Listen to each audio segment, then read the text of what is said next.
Today, the death toll from this weekend's tornadoes rose to 6, with 29 injured. But it might have been a lot worse. 135 tornadoes were reported, with Oklahoma and Kansas hit the hardest. Now, look at this.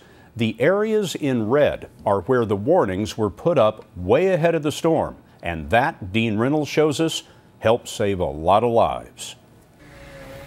I wasn't in here very long before the tornado hit. When she heard her radio announce the storm system was approaching Woodward, Oklahoma, 88-year-old Wilma Nelson didn't hesitate. And I thought, ooh, I better get out of here, get to my Frady hole, because I had it all prepared in this closet.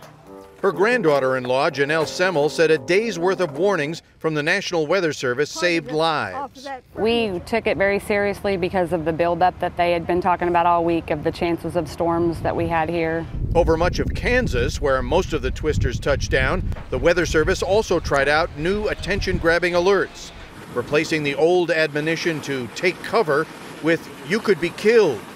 Mass devastation is highly likely, making the area unrecognizable to survivors. People took that information, they realized that it was somewhat unprecedented, and they took action based on that. Bill Bunting of the National Weather Service Storm Prediction Center in Norman, Oklahoma, said lessons learned last year played a role in their decision not to mince words. Is the service working off notes that they wrote after Joplin? I think the Joplin tornado, as well as others that occurred in 2011, really made it clear that when an event is almost unprecedented in a local area, we've got to tell folks in as clear a language as possible that it's a really high-end, life-threatening situation. As we spoke, the radar behind us flamed red as a twister hit Corpus Christi, Texas. Now, is that the tail end of the same storm system? That is the trailing edge of the frontal system that moved across the plains over the weekend. So we have to watch these systems until they move off the East Coast.